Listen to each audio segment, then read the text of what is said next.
समझिए आप कि जब परीक्षित जी को सुखदेव जी महाराज कथा सुनाने लगे, कथा सुनाना प्रारंभ किया, उसी समय देवता अमृत का कलश लेकर सुखदेव जी के पास पहुंचे।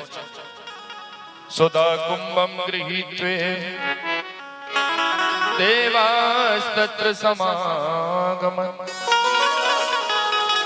सुधा कुंभ कलश, अमृत का कलश लेकर के सभी देवता सुखदेव जी के पास में पहुंचे। कहने लगे, प्रभु हम ये अमृत का कलश आपके लिए लाए। हमने सुना है कि परीक्षित जी 7 दिन में सर्प के काटने से उनकी मृत्यु हो जाएगी, और आप उन्हें श्रीमद् भागवत कथा का रसपान कराने वाले हैं। तो हम चाहते हैं कि आप तो इस स्वर्ग के अमृत को परीक्षित जी को पिला दीजिए, जिससे कि उन्हें मृत्यु का भय नहीं रहेगा, वो अमर हो जाएंगे। सुखदेव जी ने मन में विचार किया कि देवता इतने दयालु कब से हो गए भाई, इतने परहित वाले कैसे हो गए? देवताओं में कौन? देवराज इंद्र जी। इंद्र जी के बारे में सभी जानते हैं, वो केवल अपना हित करने के लिए कुछ भी कर सकते हैं। पक्षीराज गरुड़ जी अपनी जो माँ है बनीता जी, उन्हें दासत्व से मुक्ति दिलवाने के लिए अमृत की आवश्यकता पड़ी। गरुड़ जी इंद्रदेव के पास गए कि भैया हमें जो है अमृत दे दीजिए, क्योंकि जो सर्पों के राजा है कद्रु जी, उन्होंने हमारी मां को दासी बना रखा है। अगर उन्हें जो है अमृत दे देंगे तो वो मेरी माता को अपने दासत्व से विमुक्त कर देंगे, छोड़ देंगे। इंद्र देवता ने मना कर दिया। बहुत निवेदन करने के बाद में भी जब उन्हें अमृत नहीं दिया तो गरुड़ जी ने कहा कि हमसे युद्ध करो, लेकिन हम अमृत तो लेके जाएंगे, क्योंकि हमें हमारी माता को आजाद कराना। जब ऐसा हुआ और गरुड़ जी ने अपना जो है इंद्र जी से अमृत ले लिया, तो इंद्र ने कहा कि आप उन्हें अमृत पिला दोगे तो हमारी समस्या हो जाएगी। तो ऐसा कीजिए कि आप उनको अमृत देना और हम वहां से उनसे छीन के ले आएंगे, आपका काम भी हो जाएगा, हमारा भी हो जाएगा। तो इसी प्रकार सुखदेव जी कहते हैं कि देवता कब से दूसरों के हित के बारे में सोचने लगे, जो यहाँ परीक्षित से, भाई ना तो परीक्षित ने इन्हें बुलाया, ना हमने देवताओं को बुलाया, फिर ये यहाँ पर ये जो अमृत का कलश लेके आए हैं, क्यों आए?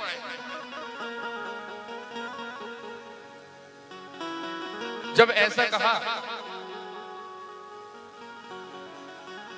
तो सुखदेव जी कहते हैं कि स्वकार्य कुशला सुरा, देवता अपने कार्य को करने में बड़े कुशल होते हैं। स्वार्थी व्यक्ति अगर आपके बारे में, आपके फायदे के बारे में ज्यादा बातें करे तो सावधान हो जाना चाहिए कि वो अपने मतलब की कोई बात, कोई काम आपसे निकलवाना चाहता है, इसलिए आपके फायदे की बहुत सारी बातें बता रहा। अच्छा, जो स्वार्थी होते हैं वो पहले आप ही का फायदा बताते हैं। जैसे कोई बैंक का एजेंट हो, अरे साहब एक बार बीमा करवा लीजिए, इतना फायदा होगा, ये पॉलिसी वो पॉलिसी, ना जाने क्या क्या आपको बताएंगे। ये नहीं बताते कि हमारा इसमें कितना % का फायदा है, वो केवल आप ही के फायदे के बारे में बातें करते हैं। तो स्वार्थी व्यक्ति, देवता तो बड़े स्वार्थी हैं। सुखदेव जी ने कहा कि आप बड़े विनम्र हो रहे हैं, क्या बात है? तो देवताओं ने कहा कि आप ये अमृत का कलश जो हम लेके आए हैं, इसे परीक्षित जी को पिला दीजिए, और हमें जो आप श्रीमद् भागवत कथा का रसपान परीक्षित जी को कराने वाले हैं, वो हमें पिला दीजिए। तो सुखदेव जी हंसने लगे, कहने लगे कि अगर आप श्रोता बनकर आते तो ये कथा आपको सुना देते, लेकिन आप तो व्यापारी बन के आए हो, विनिमय करना चाहते हैं। तो सुनो, विनिमय उस चीज का किया जाता है जब दोनों में बराबरी हो। दोनों में कोई बराबरी ही नहीं है। कहां स्वर्ग का अमृत और कहां ये श्रीमद् भागवत कथा अमृत। स्वर्ग का अमृत आप अगर ग्रहण करेंगे तो धीरे धीरे आपके पुण्य क्षीण होंगे और आपको पुनः मृत्यु लोक में आना पड़ेगा। लेकिन श्रीमद् भागवत कथा आपको मोक्षदायिनी, मोक्ष प्रदान करती है।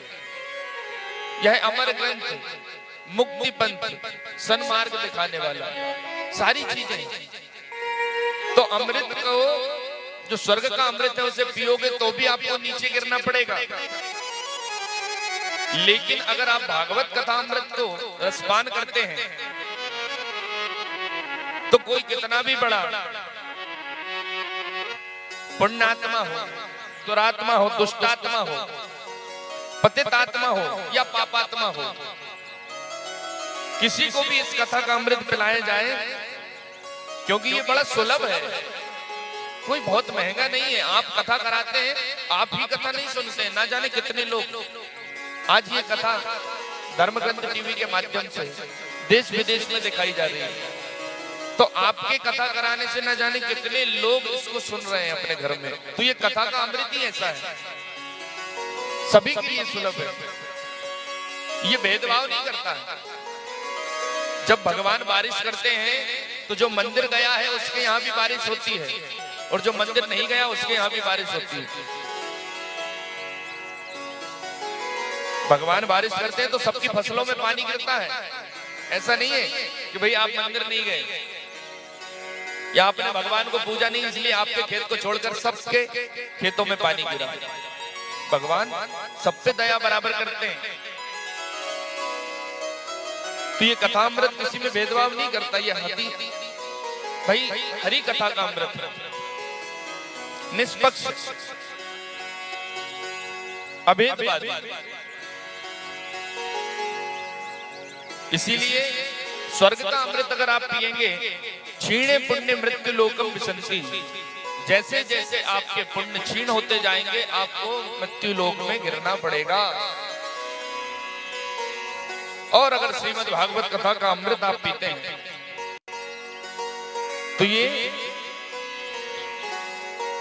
आपको जो है सारे पापों से मुक्ति दिलाकर प्रभु के चरणों में मुक्ति को प्रदान करता है।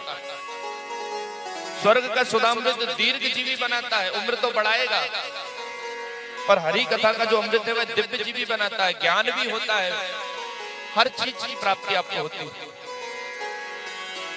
आज सुखदेव जी महाराज ने देवताओं को ये कहकर लौटा दिया, अरे देवताओं तुम तो ठगिया हो, तुम ठगने के लिए आए हो, कहां कथा अमृत और कहां आपका स्वर्ग का अमृत।